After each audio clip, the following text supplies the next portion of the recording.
Guys চলে আসলাম নতুন আরেকটি ভিডিও নিয়ে এবং আজকের ভিডিওতে কোনো রকমের গেম প্লে দেবো না এবং কোনো রকমের র্যাঙ্ক পুশ জোন পুশ অথবা ফাইট করার ভিডিও দেবো না। আজকের ভিডিও হবে সম্পূর্ণ ইউনিক টাইপের, কেননা বর্তমান র্যাঙ্ক সিজনে কী পরিমাণ জোন পুশের আমাদের ম্যাচে পড়তেছে সেটা প্রত্যেকেরই জানা।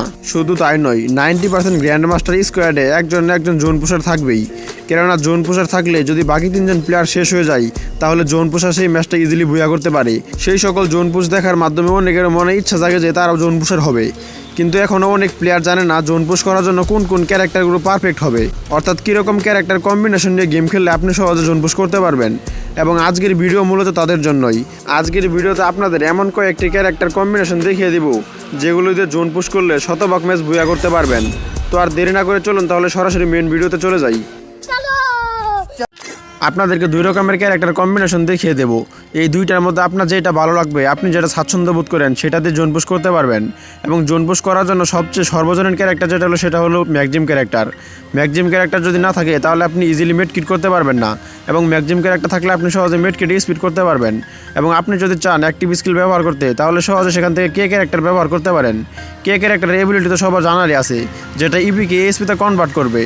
এবং দ্বিতীয়ত যে ক্যারেক্টার ব্যবহার করতে হবে তা হলো মিশা ক্যারেক্টার, যেটাকে অনেকে গাড়ি ক্যারেক্টার বলে চিনে থাকেন। মিশা ক্যারেক্টারের এবিলিটি হলো আপনি যদি গাড়িতে থাকেন তাহলে কোনো এনিমি সহজে আপনাকে টার্গেট করতে পারবে না, ফলে আপনি গাড়িতে থেকে অনেক সহজে জোন পুশ করতে পারবেন। এরপর আরও একটি গুরুত্বপূর্ণ ক্যারেক্টার হলো অলিভিয়া ক্যারেক্টার।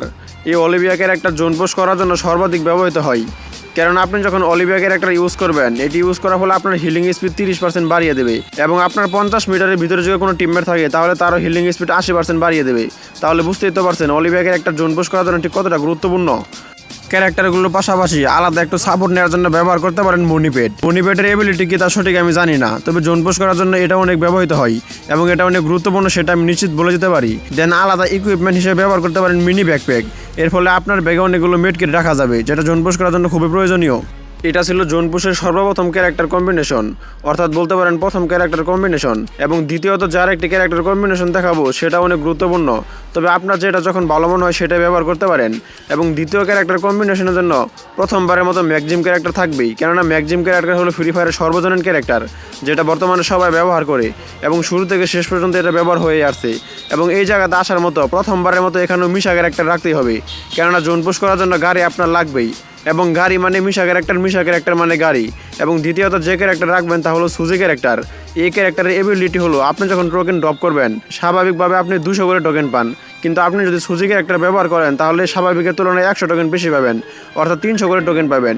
আর জোন পুশ করার জন্য প্রচুর পরিমাণ টোকেনের প্রয়োজন হয়, সেটা তো সবাই জানেন, কেননা যদি টোকেন না হয় তাহলে বক্স থেকে পর্যাপ্ত মেড কিট বের করতে পারবেন না। এবং তৃতীয়ত যে ক্যারেক্টার রাখবেন তা হলো বরাবরের মতো অলিভিয়া ক্যারেক্টার। এই অলিভিয়া ক্যারেক্টারের এবিলিটি তো আগেই বলে দিয়েছি, তাই আর নতুন করে কিছু বলতে চাই না। এবং এখানে আলাদা সাপোর্ট নেওয়ার জন্য ব্যবহার করতে পারেন স্পিরিট ফক্স স্পিড। এর এবিলিটি হলো আপনি যখন একটি করে মেড কিট ব্যবহার করবেন প্রত্যেকটা মেড কিটের সাথে 10 করে এসপি বাড়িয়ে দেবে। এই ক্যারেক্টার কম্বিনেশনের সাথে আলাদা সাপোর্ট নেওয়ার জন্য ব্যবহার করতে পারেন ইকুইপমেন্ট হিসেবে রিসাপ্লাই ম্যাপ। রিসাপ্লাই ম্যাপ নেওয়ার কারণ হলো আপনি যখন গেম স্টার্ট করবেন তখন ম্যাচের প্রত্যেকটা জায়গায় একটা করে বক্স পড়বে, এবং সেই বক্স ওপেন করা মাত্রই 2টা সুপার মেড কিট 500 টোকেন সাথে একটা মিনি লঞ্চপ্যাড পেয়ে যাবেন। এবং জোন পুশ করার জন্য সুপার মেড কিট এবং টোকেন কী পরিমাণ প্রয়োজন সেটা আগেও বলে দিয়েছি, তাই রিসাপ্লাই ম্যাপ আপনি চাইলে ব্যবহার করতে পারেন। এবং আপনার যদি মনে না চায় তাহলে আপনি সুজি ক্যারেক্টারের বদল সে জায়গায় নটরা ক্যারেক্টার ব্যবহার করতে পারেন, কেননা ভাই নটরা ক্যারেক্টারের এবিলিটি হলো আপনি যখন গাড়িতে বসে থাকবেন প্রতি 2 সেকেন্ড পর 5 করে এসপি রিকভার করবে।